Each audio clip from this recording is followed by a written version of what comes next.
കോതമംഗലം നിയോജകമണ്ഡലം LDF നിലനിർത്തുമെന്നതിൽ സംശയമില്ലെന്ന് CPM ജില്ലാ secretariat അംഗം R. അനിൽകുമാർ പറഞ്ഞു. LDFന്റെ മധ്യമേഖലാ വികസന മുന്നേറ്റ യാത്രയുടെ സ്വീകരണത്തിനുള്ള സംഘാടക സമിതി രൂപീകരണ യോഗത്തിൽ പ്രസംഗിക്കുകയായിരുന്നു അദ്ദേഹം. ജോസ് കെ മാണി നയിക്കുന്ന ജാഥ ഫെബ്രുവരി 10-നാണ് കോതമംഗലത്ത് എത്തിച്ചേരുന്നത്. കഴിഞ്ഞ 10 വർഷത്തെ വികസന പ്രവർത്തനങ്ങളിലൂടെ കോതമംഗലത്ത് വലിയ മാറ്റങ്ങൾ കൊണ്ടുവരാൻ കഴിഞ്ഞു. ഇതിന്റെ അടിസ്ഥാനത്തിൽ തന്നെ കോതമംഗലം നിയോജകമണ്ഡലത്തിൽ LDF വീണ്ടും വിജയിക്കുമെന്നതിൽ സംശയമില്ലെന്ന് R. അനിൽകുമാർ വ്യക്തമാക്കി. അടുക്കും ചിട്ടയുമായ പ്രവർത്തനങ്ങൾ ആവശ്യമാണെന്നും അദ്ദേഹം കൂട്ടിച്ചേർത്തു. കോതമംഗലം അസംബ്ലി മണ്ഡലവും നമ്മൾ ജയിക്കും എന്നുള്ള കാര്യത്തിനകത്ത് തർക്കം വേണ്ട. എന്തുകൊണ്ടെന്നാൽ കഴിഞ്ഞ 10 വർഷക്കാലം ഇടതുപക്ഷ ജനാധിപത്യ മുന്നണിയുടെ MLA ആയി സഖാവ് ആന്റണി ജോൺ വന്നതിന് ശേഷം കോതമംഗലം അസംബ്ലി മണ്ഡലത്തിൽ നടന്നിട്ടുള്ള ഒട്ടനവധി വികസന പ്രവർത്തനങ്ങളുണ്ട്. ജനങ്ങളുമായിട്ടുള്ള അടുത്തുള്ള ഇടപെടലുകളുണ്ട്.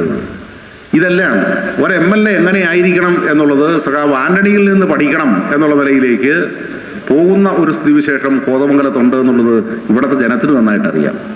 അതുകൊണ്ട് കോതമംഗലം അസംബ്ലി മണ്ഡലത്തിനകത്ത് ഇടതുപക്ഷ ജനാധിപത്യ മുന്നണി അനായാസം വിജയിക്കും എന്നുള്ള കാര്യത്തിനകത്ത് തർക്കം വേണ്ട. പക്ഷെ അനായാസം ജയിക്കും എന്ന് പറഞ്ഞുകൊണ്ട് നമ്മൾ വെറുതെ നോക്കിയിരുന്നാൽ പോരാ. നല്ല അടുക്കും ചിട്ടയാർന്നിട്ടുള്ള പ്രവർത്തനം തുടർന്ന് അങ്ങോട്ടുള്ള ദിവസങ്ങളിൽ സംഘടിപ്പിക്കേണ്ടതുണ്ട്. LDFന്റെ മധ്യമേഖലാ വികസന മുന്നേറ്റ ജാഥയ്ക്ക് ഫെബ്രുവരി 10-ന് കോതമംഗലത്ത് ആവേശകരമായ സ്വീകരണം നൽകുന്നതിനുള്ള ഒരുക്കങ്ങളാണ് LDF ആരംഭിച്ചിട്ടുള്ളത്. സംഘാടക സമിതി രൂപീകരണ യോഗം CPI ജില്ലാ സെക്രട്ടറി N. അരുൺ ഉദ്ഘാടനം ചെയ്തു.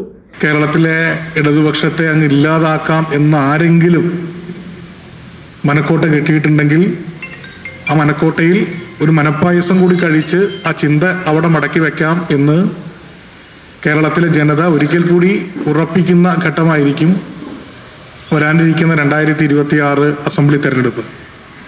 അതിന് കാരണം ഈ നാട്ടിലെ ജനങ്ങൾ ഈ ഗവൺമെന്റിന്റെ പ്രവർത്തനം നല്ലവണ്ണം നോക്കി മനസ്സിലാക്കുന്നുണ്ട്. 2021 അസംബ്ലി തെരഞ്ഞെടുപ്പ് നടന്ന ഘട്ടത്തിലും ഇതിനേക്കാൾ അപ്പുറത്തിൽ ഇടതുപക്ഷ ജനാധിപത്യ മുന്നണിയെ ഇകഴ്ത്തുവാൻ, മോശമാക്കുവാൻ, ഇല്ലായ്മ ചെയ്യുവാൻ ഇടതുവിരോധികൾ ഇത്തരത്തിൽ കൂടാരം കെട്ടി അതിലൂടെ നുണകൾ ഇങ്ങനെ പടച്ചുവിട്ടിട്ടുണ്ട്. എന്നാൽ എല്ലാ കാലവും നുണകളിൽ ഈ മുന്നണി നടത്തുന്ന വികസനക്ഷേമ പ്രവർത്തനങ്ങളെ മൂടിവെക്കാമെന്ന്, ഇകഴ്ത്താമെന്ന് സാധ്യമല്ല എന്ന് ജനകീയ കേരളം തെളിയിക്കുക തന്നെ ചെയ്യും. ആന്റണി ജോൺ MLA അധ്യക്ഷത വഹിച്ചു.